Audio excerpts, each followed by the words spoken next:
Olá, vamos estudar agora falando sobre algumas escalas e instrumentos de avaliação em uroginecologia. Então, nossa aula vai ser contemplada em relação a exames físicos complementares, exames funcionais, exames complementares e discussões das questões. Fica aí a primeira questão, para que vocês já vão dando uma olhadinha, vão se instigando. A gente vai falar sobre cistometria lá do estudo urodinâmico e no final a gente volta a ela depois de já ter falado sobre o tema de fato.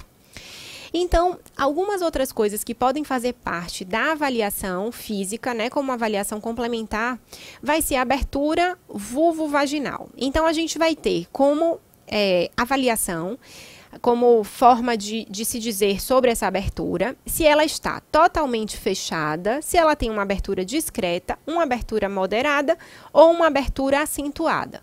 E essa avaliação é feita através de observação de centímetros de abertura para dizer se ela é moderada ou acentuada.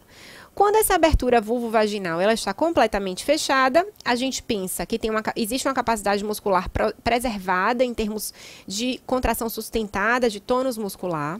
Quando tem uma abertura discreta, pode haver um pequeno déficit muscular. Já a abertura moderada pode ter uma abertura de até 0,5 centímetros, o que vai se pensar em um agravamento desse déficit muscular. E na abertura acentuada, vai ser uma abertura maior do que 0,5 centímetros, com comprometimento funcional total. Uma vez ou outra pode acontecer alguma questão sobre essa abertura vulvovaginal, mas é importante que vocês tenham aí como recurso de estudo, porque pode ser que apareça em alguma das provas. Então, a distância anovulvar também é uma questão que pode aparecer e que a gente também pode fazer alguma inferência em relação a essa questão da genitália. Então, distâncias entre 3 e 3,5 centímetros significam que a gente tem um tônus basal normal. Uma distância muito reduzida dá uma ideia de uma musculatura muito hiperativa, hipertônica, ou uma distância muito aumentada, né, mais do que 3,5 centímetros, daria uma ideia de uma musculatura mais hipotônica, hipoativa, com uma decência perineal. Então, são duas coisas diferentes. Uma coisa é a abertura ou vulvovaginal, né, pensando mesmo do canal vaginal, do introito vaginal, e a outra é a distância entre o canal vaginal e o ânus. Essa distância aqui, que vai ser a distância anovulvar. São duas informações diferentes. Outras formas da gente fazer a avaliação do assoalho pélvico podem ser através da avaliação de biofeedback. Dentro do biofeedback, a gente pode fazer a avaliação com o perineômetro, que é aquela sonda de pressão, balonete de pressão, seja via anal, seja via vaginal, em que a gente vai captar qual é a pressão de contração que esse paciente tem através da escala luminosa que a gente visualiza no aparelho propriamente dito.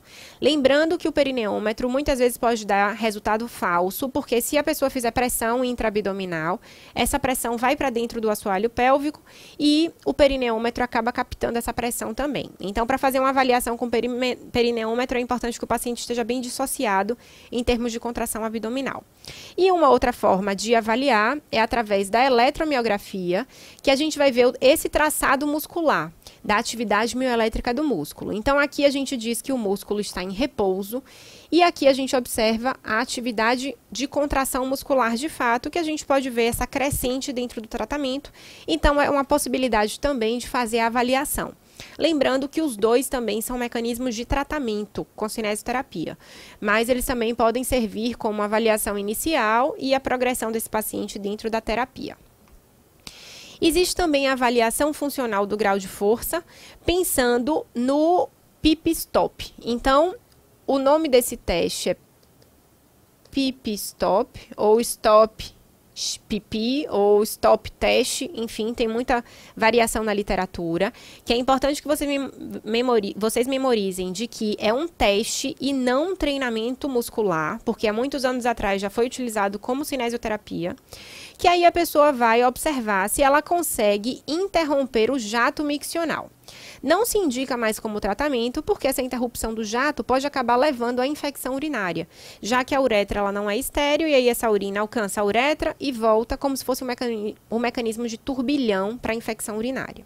Mas em termos de grau de força para a possibilidade de interrupção desse jato, seria grau 0, dizendo que essa pessoa não consegue interromper o jato urinário.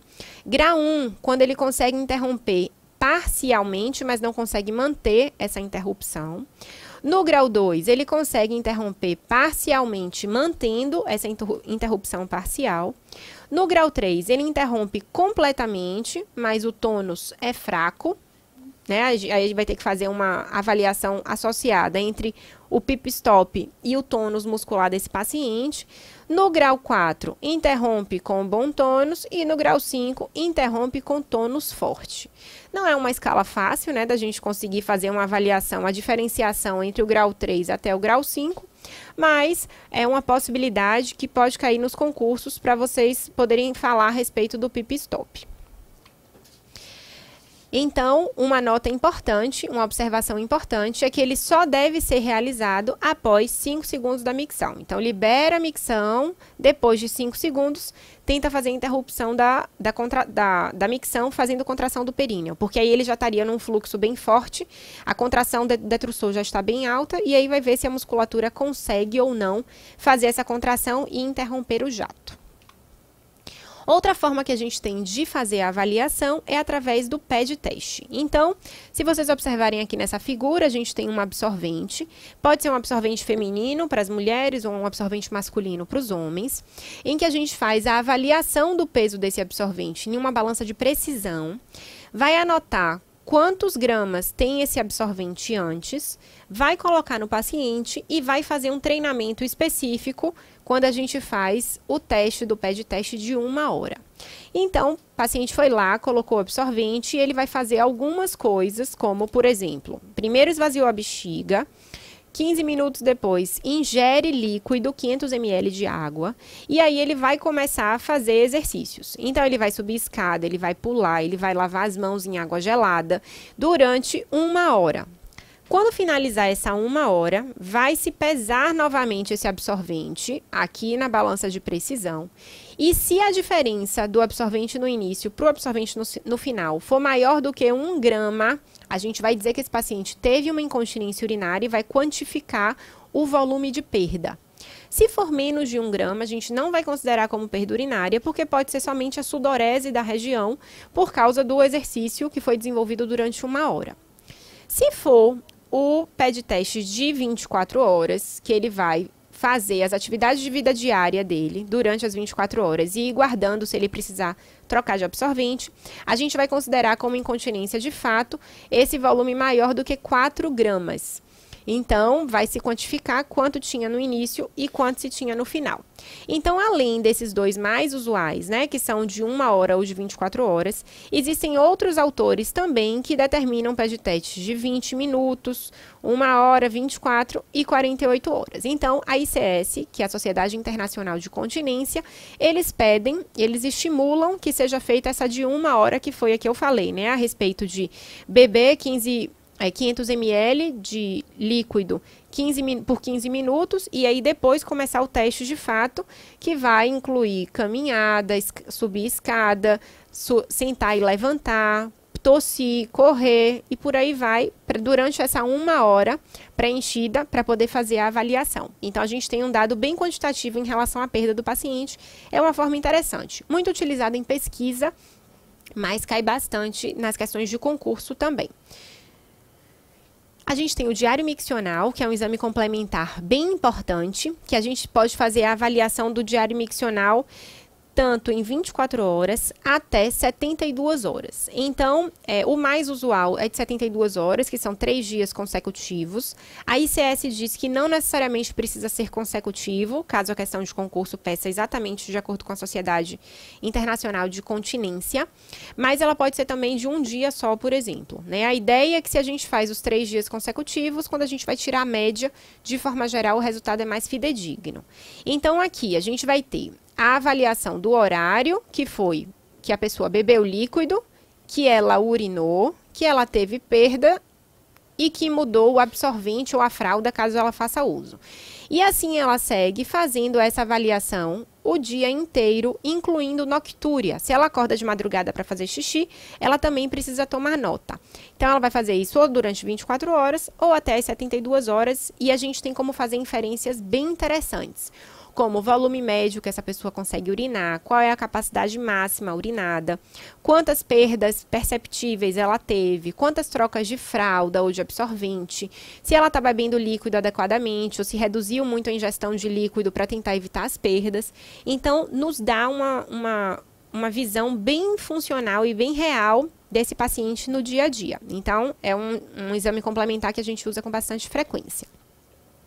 E o estudo urodinâmico, que é um exame complementar bastante utilizado pelos urologistas, tem se discutido cada vez mais a indicação real do estudo urodinâmico para certos grupos de pacientes, mas de forma geral ele vai ter 3 momentos de avaliação. Primeiro é a urofluxometria, em que esse paciente vai beber líquido quando der vontade de fazer xixi. Ele vai urinar numa cadeira miccional e a gente vai ver qual é o fluxo dessa urina, se possível, associado com eletromiografia, para ver se o assoalho pélvico se mantém relaxado durante a micção ou não. Então, aqui a gente tem o silêncio eletromiográfico durante a micção e um fluxo normal, que é chamado de fluxo em sino. Então, aqui está um padrão normal de micção. Mas a gente pode ter alterações nesse fluxo também, como, por exemplo, um fluxo intermitente, o que vai significar que provavelmente o traçado dessa eletromiografia vai estar mais ativo durante a micção, né? Então, a pessoa não consegue relaxar completamente durante a micção. Pode ter um fluxo achatado, o que significa que ou existe uma contração sustentada desse assoalho pélvico durante a micção, ou essa bexiga contrai pouco durante a micção em si, e aí o fluxo em si é fraco. Ou a gente pode ter, num quadro de hiperatividade vesical, uma contração muito potente dessa bexiga, que vai acima do sino, que normalmente não dá nenhum problema, né, assim, em termos de esvaziamento vesical, mas é uma alteração de curva. Ou a gente pode ter o fluxo em estacato, que ele sobe e desce, mas não chega a interromper a micção.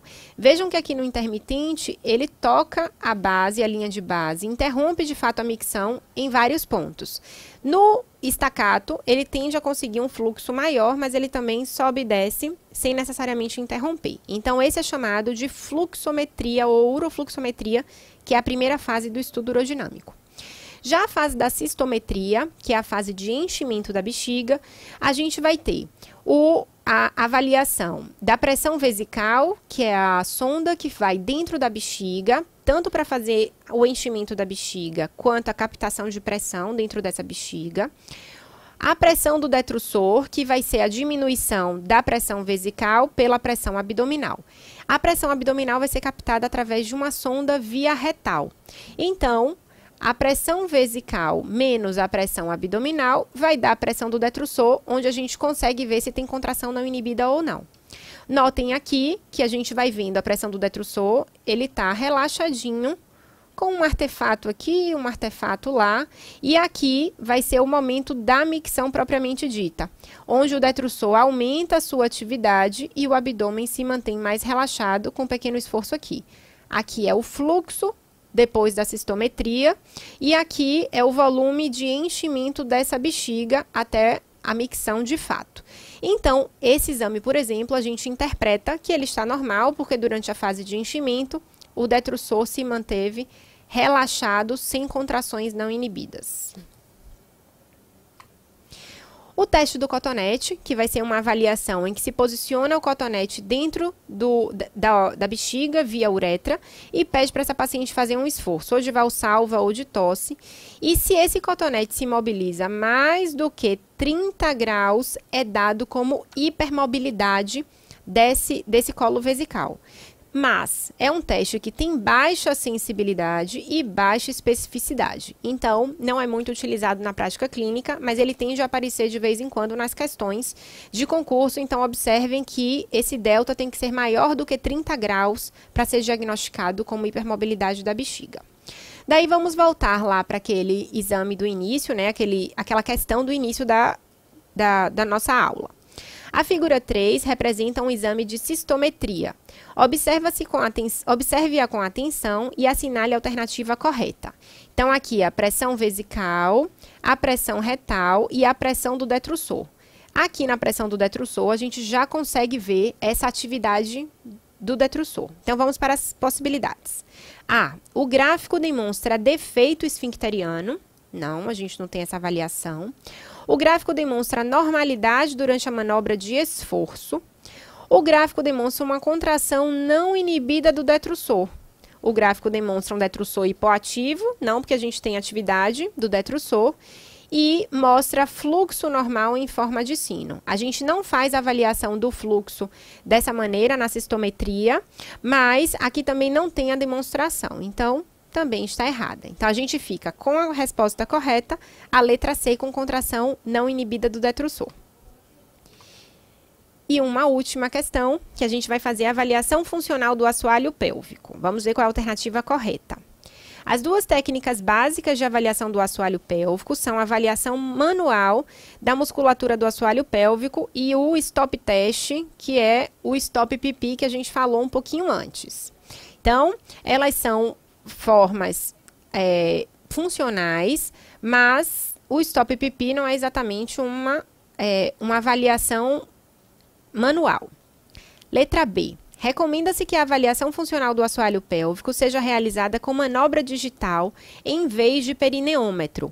Então, de fato, a gente consegue, com a manobra digital, ter aquelas avaliações mais específicas ao invés do perineômetro, mas o perineômetro também é uma forma de avaliação. Vamos deixar em suspenso. O stop test consiste na interrupção da micção por 1 ou 2 vezes após 5 segundos do início da mesma. A classificação do teste varia de 0 a 5, sendo 0 incapacidade de interromper o jato urinário e 5 a capacidade de interromper o jato urinário por 20 segundos. Ela está quase toda certa. Só essa questão dos 20 segundos finais aqui que fazem com que ela não esteja correta. Letra D. Recomenda-se que a avaliação funcional do assoalho pélvico seja realizada com perineômetro em vez de manobra digital. Não, né? A avaliação funcional ela é melhor que seja feita com a manobra digital. A avaliação funcional do assoalho pélvico Perfect classifica a força muscular de acordo com a escala Oxford, correto, de 0 a 4. Não, o Oxford vai até 5. Então, a gente já zera essa questão por essa razão. Então, nossa questão correta entra como as duas técnicas básicas de avaliação do assoalho pélvico são a avaliação manual da musculatura do assoalho pélvico e o stop test. Espero que vocês tenham compreendido e vamos continuar estudando. Tchau, tchau!